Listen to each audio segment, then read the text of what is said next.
Hydraa commissioner Ranganath గారిని తొలగించాలని Telangana chief సెక్రటరీకి ఆదేశాలు ఇవ్వడాన్ని భారత రాష్ట్ర సమితి పూర్తిగా స్వాగతిస్తున్నది. నిజానికి రేవంత్ రెడ్డి అధికారంలోకి వచ్చినప్పటి నుండి పేదల మీద చేస్తున్న దౌర్జన్యాలు అన్నీ ఇన్ని కావు. రేవంత్ రెడ్డి గారు అధికారం తీసుకున్న మొదటి నెలలోనే హైడ్రా అనే సంస్థను జీవో నెంబర్ 99 అనే ఒక క్రూరమైన జీవోను తీసుకొచ్చి హైడ్రా అనే సంస్థను మరి క్రియేట్ చేసిండు. వారిని చాలాసార్లు కూడా మీడియా మిత్రులు అడిగినప్పుడు వారు చెప్పింది ఏందయ్యా అంటే, నాకు హిట్లర్ అంటే ఆదర్శం, మరి హిట్లర్ యొక్క జీవిత చరిత్ర నుంచే నేను ఈ హైడ్రా పేరును తీసుకున్నాను అని చెప్పి తను బాహాటంగానే హిట్లరు తనకు ఆదర్శం. హిట్లరు ఆనాడు నాజీ జర్మనీలో ఏ విధంగా అయితే లక్షలాది మందిని ఊచకోత కోసిండో, రక్తపాతానికి తెరలేపిండో, ప్రపంచాన్నే మరి అతలాకుతలం చేసిండో, ఆ విధంగా తెలంగాణ రాష్ట్రాన్ని అతలాకుతలం చేయడానికే నేను ఈ జీవో నెంబర్ 99 హైడ్రాని తీసుకొచ్చినని రేవంత్ రెడ్డి గారు చాలాసార్లు కూడా మరి చెప్పిండు. ఇలా హైడ్రా ద్వారా జరిగిన దారుణాలు అన్నీ ఇన్ని కాదు. తెలంగాణలో భారత రాష్ట్ర సమితి మొదటి రోజు నుంచి కూడా హైడ్రాకు వ్యతిరేకంగా పోరాటం చేస్తున్నారు. 2024వ సంవత్సరంలో హైడ్రా మొదలు చేసిన తొలి నాళ్లలోనే దివ్యాంగుల కాలనీ, మహబూబ్నగర్ జిల్లా కేంద్రంలో దివ్యాంగుల కోసం ఒక కాలనీ పెడితే ఆ దివ్యాంగుల కాలనీలు పిల్లలు చదువుకునే పుస్తకాలను కూడా చిదిమి వేసి వాళ్ళ బాల్యాన్ని నాశనం చేసి మరి హైడ్రా ఆ దివ్యాంగుల కాలనీ అంతా కూడా నేలమట్టం చేసింది.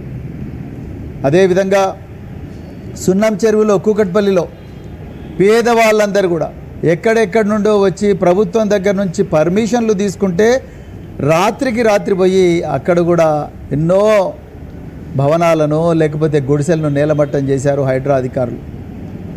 ఇక మీకు అదేవిధంగా అమీన్పూర్ దగ్గర కూడా అదేవిధంగా ఎన్నో బిల్డింగులను నేలమట్టం చేసిండ్రు. అదేవిధంగా వీళ్ళ నుంచి స్ఫూర్తి తీసుకొని వెలుగుమట్లలో, ఖమ్మంలో అయితే ఖమ్మంలో వెలుగుమట్లను గాజాలాగా నేలమట్టం చేసిండ్రు మరి ఈ కాంగ్రెస్ నాయకులు, హైడ్రా అధికారులు. అట్లా ఎన్నో వందలాది వేలాది ఇళ్లను మరి నేలమట్టం చేసిన ఘోరమైన క్రూరమైన చరిత్ర ఈ హైడ్రాకున్నది. ఇక మిత్రులారా, ఈరోజు గౌరవ హైకోర్టు ఏ స్థాయిలో ఆర్డర్లు ఇచ్చిందంటే 63 కోర్టు ధిక్కరణ ఆదేశాలు ఇలా మరి హైడ్రా కమిషనర్ మీద ఉన్నాయంటే మీరు అర్థం చేసుకోండి ఈ రాష్ట్రంలో ఎంత అరాచక పాలన నడుస్తున్నదో. ఈరోజు హైడ్రా అసలు జీవో 99లో ఏం చెప్పిండ్రు, ఈ రాష్ట్రంలో మరి ముఖ్యంగా హైదరాబాదు మహానగరంలో ఏమైనా విపత్తులు సంభవించినా, పెద్ద ఎత్తున వరదలు వచ్చినా, లేకపోతే అగ్ని ప్రమాదాలైనా, లేకపోతే ఇంకేమైనా సమస్యలున్నా కూడా వాటన్నిటికీ మరి హైడ్రా ఉండాలి. కానీ అవన్నీ పక్కకు పెట్టి కేవలం చెరువుల సంరక్షణ పేరుతో పేదవాళ్ళు ఎక్కడెక్కడైతే నివాసం ఉంటున్నారో ఆ భూములన్నింటినీ కూడా, ఆ ఇళ్ళనన్నింటినీ కూడా గుర్తుపెట్టి హైకోర్టు వద్దని చెప్పినా, ఆర్డర్లు వద్దని చెప్పినా మరి అక్కడికి వీళ్ళు పోయి దాన్ని నేలమట్టం చేయడం, ఆ నేలమట్టం చేసిన విధానం కూడా చూస్తే ఎంత క్రూరమైన విధంగా నేలమట్టం చేసినరాయా అంటే, కోర్టులకు ఆదివారం శనివారం సెలవులు ఉంటాయి, అప్పుడు కోర్టులు పనిచేయవు కాబట్టి శుక్రవారం నాడు రాత్రి పోవడం, లేకపోతే శనివారం నాడు ఉదయం 5 గంటలకు వాళ్ళు నిద్ర లేవకముందే పేద ప్రజలు అక్కడికి బుల్డోజర్లను, వేలాది మంది పోలీసులను తీసుకొని పోవడం, వాటిని మరి ఇళ్లను నేలమట్టం చేయడం. కొన్ని చోట్లయితే పిల్లలు చదువుకునే పుస్తకాలను నాశనం చేసిండ్రు. ఒక ముసలావిడైతే, అయ్యా నేను ఈ ఇంట్లో కట్టుకున్నాను, 1 గంట సేపు అయినా ఇంట్లో ఉంటాను నాన్న అంటే కూడా ఏమాత్రం కూడా మనసు కరగని మరి కర్కశమైన రీతిలో ఇలా హైడ్రా అధికారులు నేలమట్టం చేసిండ్రు. మరి వీళ్ళు సున్నం చెరువును కాపాడుతామన్నారు, బతుకవ కుంటను కాపాడుతామన్నారు, అట్లా అమీన్పూర్ చెరువును కాపాడుతామని చెరువుల పేరు మీద రియల్ ఎస్టేట్ దందాకు మరి తోడ్పాటిచ్చే విధంగా రేవంత్ రెడ్డి యొక్క రియల్ ఎస్టేట్ ధనదాహానికి తోడ్పాటిచ్చే విధంగా మరి హైడ్రా అధికారులు మరి చేసిండ్రు. మరి అన్ని చెరువులు కాపాడుతామన్న వాళ్ళు దుర్గం చెరువు పక్కనుండే రేవంత్ రెడ్డి సోదరుడు అనుముల తిరుపతి రెడ్డి బంగ్లాను మాత్రం హైడ్రా అధికారులు వదిలేసిండ్రు. ఆయనకు మాత్రం 15 రోజులు కోర్టుకు పోయే సమయం ఇచ్చిండ్రు. ఆ కోర్టుకు పోయి ఆయన స్టే తెచ్చుకునే సమయం ఇచ్చిండ్రు. దాని తర్వాత ఆయన పూర్తిగా మర్చిపోయారు. అంటే ధనవంతులు ఎక్కడైతే నివాసం ఉంటున్నారో ఆ ఇళ్ళ జోలికి కూడా పోలేదు హైడ్రా అధికారులు. ఎక్కడెక్కడైతే పేద ప్రజలు ఉన్నారో, దిగువ మధ్యతరగతి ప్రజలు ఉన్నారో, వలస కూలీలు ఉన్నారో వాళ్ళని మాత్రం నిర్దాక్షిణ్యంగా మరి బయటపడేసింది. ఇంతకన్నా ఘోరం ఉంటుందా? బౌద్ధర్గూడలో అయితే 600 మంది హైడ్రా అధికారులు ఉదయమే 6 గంటలకి పోయి మా బుల్లెట్ ట్రైన్ కోసం ల్యాండ్ సెక్యూర్ చేస్తున్నామని చెప్పి బౌద్ధర్గూడకు పోయినారు. అదేవిధంగా మల్కాజ్గిరిలో లోతుకుంట దగ్గర కూడా, మేడ్చల్ మల్కాజ్గిరి నియోజకవర్గం లోతుకుంట దగ్గర కూడా పోతే చివరికి గౌరవ హైకోర్టే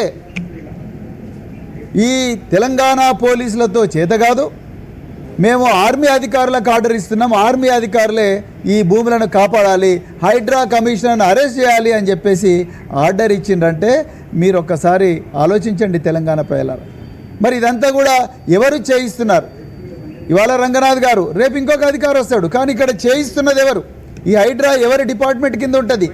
రేవంత్ రెడ్డి గారి మున్సిపల్ అడ్మినిస్ట్రేషన్ అంటే పట్టణాభివృద్ధి మరి నగర పాలక సంస్థలు అయితే మున్సిపల్ మరియు పట్టణాభివృద్ధి శాఖ ఏదైతే ఉందో ఆ శాఖలో కీలకమైన భాగంగా ఈ హైడ్రా ఉన్నది. ఇలా రేవంత్ రెడ్డిగా ఈ హైకోర్టు ఇచ్చిన తీర్పు అనేది రేవంత్ రెడ్డికి ఒక పెద్ద చెంప దెబ్బ. రేవంత్ రెడ్డి గారు, మీకు ఏ మాత్రం కూడా తెలంగాణను పరిపాలన చేసే నైతిక హక్కు లేదని ఈరోజు గౌరవ హైకోర్టు ఇచ్చిన తీర్పు ద్వారా తెలిసిపోయింది. ఎవరైనా 1,00,000 మంది పోలీసులున్న ఈ రాష్ట్రంలో, అదేవిధంగా ఆ రాష్ట్రానికి హోంమంత్రి అయిన మీరు, గౌరవ హైకోర్టు ఈ స్థానిక పోలీసులు ఎవరు కూడా ఈ తెలంగాణ ధన మాన ప్రాణాలను కాపాడలేరు, అందుకొరకు ఆర్మీ అధికారులను ఆదేశించిందంటే ఇంకా మీకు ఎక్కడున్నది? అసలు మీకు నైతిక హక్కు ఎక్కడున్నది? Where is your moral right to secure the lands of properties of people of Telangana? Revanth Reddy గారు ఒక్కసారి ఆలోచించండి. అందుకొరకే మేము మళ్ళీ చెప్తున్నాం, ఈ రాష్ట్ర ప్రభుత్వం కూల్చివేతల ప్రభుత్వం, విధ్వంసకర ప్రభుత్వం. లగచర్లలో నాశనం చేసిండ్రు, వెలుగుమట్లలో నాశనం చేసిండ్రు, సున్నం చెరువు పేరుతో నాశనం, బౌద్ధర్గూడ పేరుతో, బుల్లెట్ ట్రైన్ పేరుతో నాశనం, అదేవిధంగా లోతుకుంటలో నాశనం. ఎక్కడ చూడు విధ్వంసం విధ్వంసం విధ్వంసం. అదేవిధంగా ఆ విధ్వంసాన్ని చేస్తూనే మరోవైపు పేదల భూములన్నీ కూడా మీ 4 బ్రదర్స్, మీ కాంగ్రెస్ పార్టీ నాయకులు అందరూ కూడా మొత్తం కూడా కబ్జాలు చేస్తూ ఉన్నారు. ఒకవైపు మీరు, రెండో వైపు హైడ్రా అడ్డం పెట్టి పొంగులేటి శ్రీనివాసరెడ్డి గారు భూభారతి పోర్టల్ తీసుకొచ్చి దొడ్డి దారిన ఇవాళ మరి పెద్ద ఎత్తున దాదాపు 22,000 భూముల హక్కులు రాత్రే ఎంఆర్ఓల సిగ్నేచర్ లేకుండా ఆర్డీఓ సిగ్నేచర్ లేదు బదలాయించారు. నేను అందుకొరకే తెలంగాణ ప్రభుత్వ అధికారులకు చేతులు జోడించి గతంలో పనిచేసిన మీ ప్రభుత్వ అధికారిగా, మీ ఒక మరి సోదరుడిగా నేను చెప్తున్నా, దయచేసి రాజ్యాంగాన్ని పాటించండి, చట్టాన్ని పాటించండి, కోర్టులు ఇచ్చిన ఆదేశాలను దయచేసి అతిక్రమించకండి.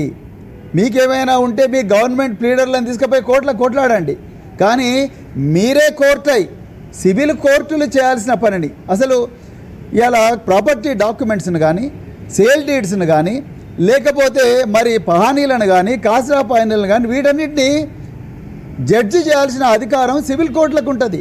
ఆ సివిల్ కోర్టులు చేయాల్సిన పని కూడా హైడ్రా అధికారులు చేయాలని చెప్పేసి ముఖ్యమంత్రి రేవంత్ రెడ్డి గారు చెప్పిందంటే, ఆయన గతంలో రియల్ ఎస్టేట్ దందా చేసే ఈ స్థాయికి వచ్చిండ్రు కాబట్టి నేను ఏం చేసినా నడుస్తుంది, కబ్జాలు చేసినా నడుస్తుంది, ఏం చేసినా దొంగ డాక్యుమెంట్లు సృష్టించినా నడుస్తుంది అని చెప్పి అవే మెలకువలు మీరు హైడ్రా అధికారులకు నేర్పించిండ్రా రేవంత్ రెడ్డి గారు?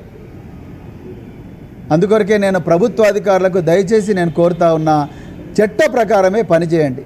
ఇవాళ రేవంత్ రెడ్డి ఉంటాడు, రేపు పోతాడు, ఇవాళ పొంగులేటి శ్రీనివాసుడు ఉంటాడు, రేపు పోతాడు, కానీ మీరు రాసే ఫైల్స్ 63 కోర్టు ధిక్కరణ కేసులు ఉన్నాయంటే మీరు అర్థం చేసుకోండి. 63 కోర్టు ధిక్కరణ కేసులు.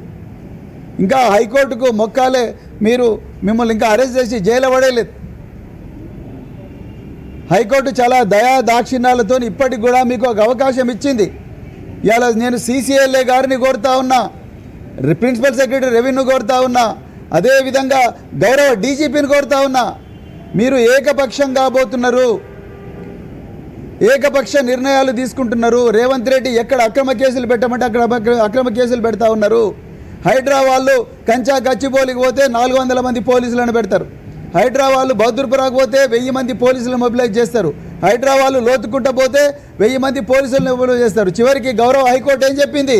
ఈ పోలీసులంతా కూడా ఈ దుర్మార్గమైన ప్రభుత్వానికే సపోర్ట్ చేస్తూ ఉన్నారు, ఈ దుర్మార్గమైన దురాక్రమలకే సపోర్ట్ చేస్తూ ఉన్నారు. అందుకొరకే భారత సైన్యాన్ని దించమని హైకోర్టు ఆర్డర్ ఇచ్చిందంటే ఇలా మరి ఇక DGP గారు, CCLA గారు, చీఫ్ సెక్రటరీ గారు, రేపు ఈరోజు రంగనాథ్, రేపు మీరు కూడా కోర్టుకు పోవాల్సి ఉంటుంది. BRS పార్టీ మొదటి నుంచి చెప్తా ఉన్నది. KTR గారు ఎన్నోసార్లు ప్రెస్ మీట్లు పెట్టారు. మూసీ సుందరీకరణ పేరుతోని మీరు ఏదైతే విధ్వంసానికి పూనుకున్నారో హైడ్రాను ముందరబెట్టి పేద ప్రజల ఇండ్ల మీద బుల్డోజర్ నడిపించాలని మీరు ఏదైతే పన్నాగ పనినరో KTR గారు మొదటి రోజు నుంచి కూడా దీని మీద పోరాడుతూ ఉన్నాడు. BRS నాయకత్వం పోరాడుతూ ఉన్నది. హైకోర్టుకు ఎవరు ఏ పేదలైనా కూడా తమ ఇల్లు కూలిపోయే ప్రమాదం ఉందంటే తప్పకుండా తెలంగాణ భవన్కి వచ్చి మీరు పిటిషన్ పెడితే మేము మీ తరపున మీ గొంతుకై గౌరవ హైకోర్టులో కొట్లాడతామని ఆ రోజు పార్టీ వర్కింగ్ ప్రెసిడెంట్ KTR గారు చెప్పడం జరిగింది. ఇప్పటికైనా రేవంత్ రెడ్డి గారు బుద్ధి తెచ్చుకోండి. మీరు చెప్పినట్టుగానే అధికారులు చేస్తున్నారు. ఇది రంగనాథ్ తీసేసినట్టు కాదు, మిమ్మల్ని తీసేసినట్టు. మీరు అర్జెంటుగా వైదొలగాలి. తెలంగాణ ప్రజలకు భారంగా పరిణమించారు. ఎన్ని సమస్యలు లేవండి రేవంత్ రెడ్డి గారు పరిష్కరించడానికి. నేరం పెరిగిపోతూ ఉన్నది, మహిళల మీద అత్యాచారాలు పెరుగుతూ ఉన్నాయి, మైనర్ బాలికల మీద అత్యాచారాలు పెరుగుతూ ఉన్నాయి.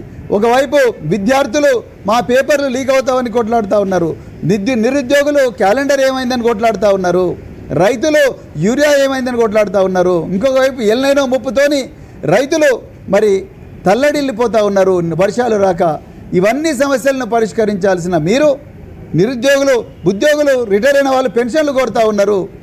ఇవన్నీ పరిష్కరించాల్సిన మీరు అవన్నీ పక్కకు పెట్టి కేవలం భూ కబ్జాలు, హైడ్రాలు, అదేవిధంగా అక్కడి నుంచి అక్రమంగా అసైన్డ్ భూములన్నీ కూడా ఆక్రమించుకొని మీరు 10,000 కోట్లు 20,000 కోట్ల భూముల దందా మరి అలా చేసే పరిస్థితి అనేది ఇలా తెలంగాణకు వచ్చింది. కేవలం మీ వల్లనే అవుతుంది. అందుకొరకు ఇది రంగనాథ్ మీద పడ్డ దెబ్బ కాదు, అది రేవంత్ రెడ్డికి చెంపదెబ్బ అని చెప్పేసి వారు చెప్తున్నది. మళ్ళొకసారి మేము చెప్తా ఉన్నాం, అధికారులారా దయచేసి మీరు చట్ట ప్రకారమే ఉద్యోగం చేయండి. మీరు రేపొద్దున ఆ సీట్ నుంచి బయటికి పోయినా మళ్ళీ మీరు రాసిన ఫైళ్ళ మీద కంపల్సరీ శోధన జరుగుతుంది.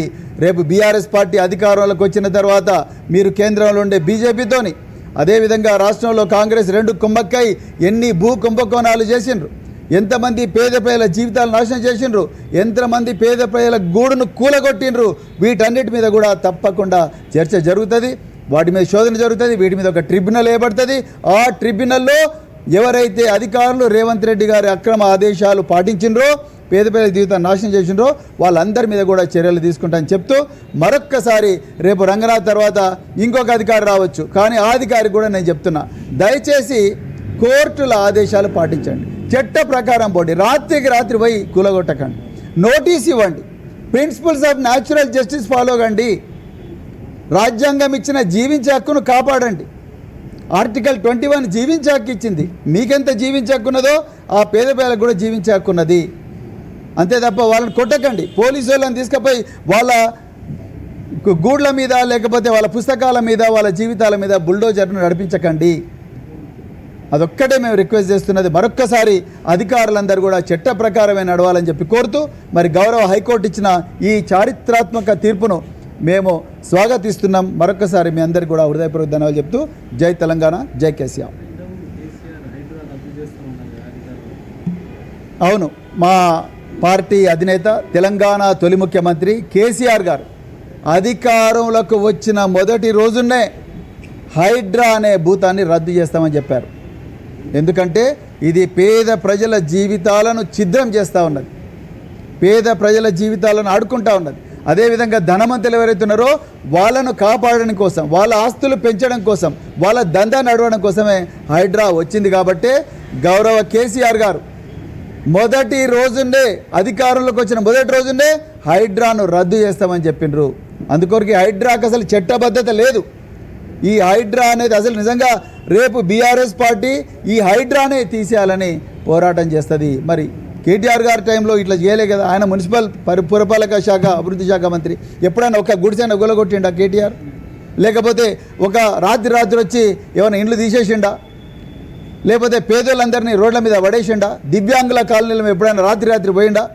నో, ఎప్పుడు పోలేదు. అందుకొరకే కేసీఆర్ గారు చాలా స్పష్టంగా చెప్పిండ్రు, తెలంగాణలో మళ్ళీ బీఆర్ఎస్ పార్టీ అధికారంలోకి వచ్చిన వెంటనే మొదటి రోజునే ఆ జీవో నెంబర్ 99ని రద్దు చేసి హైడ్రాను ఇంటికి పంపిస్తారు, మూటగట్టి అటకెక్కిస్తారని చెప్పి మరి కేసీఆర్ గారు చెప్పారు. దానికి ఇప్పటికి కూడా బీఆర్ఎస్ పార్టీ కట్టుబడి ఉన్నది. జై తెలంగాణ.